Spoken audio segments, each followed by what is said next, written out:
It is not a new concept. And when I talk about it to doctors in the beginning, and I said, this is what I'm doing now. Yeah. And all of a sudden they came back a year later and said, hey, listen, we read this in the paper.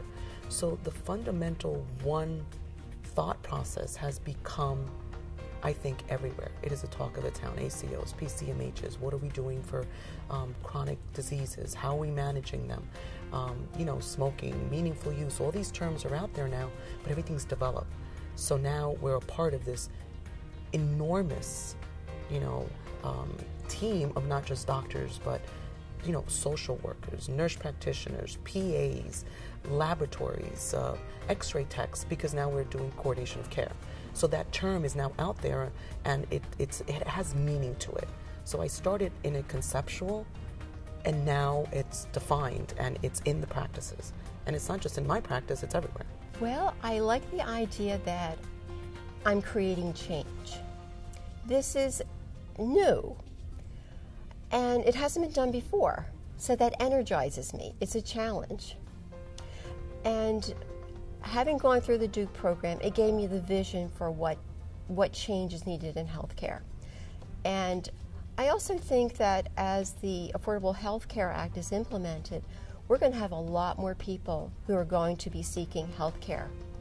And I really think that knowing that it is on the primary care level, that we're going to be able to create those changes and bring people back to the primary care physician to have their care better coordinated, rather than them go to the emergency room and have that emergency room inundated with people with upper respiratory infections or urinary tract infections that can be treated so much quicker in the primary care office with the physician that's going to know them better.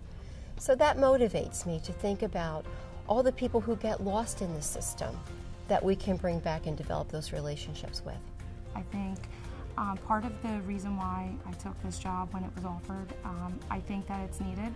I have personal family member who things were missed, and she suffered for a long time because there wasn't this added help in the office for a nurse or for anybody to be able to catch problems. And it's very exciting. I think it's the way to go.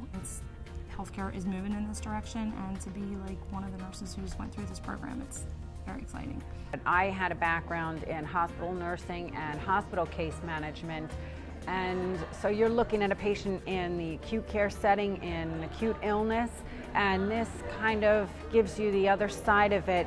Patients go home, and then what do they do with the rest of their life after they've been diagnosed with heart failure? They have to learn how to manage it on a day-to-day basis. So this kind of completes the picture.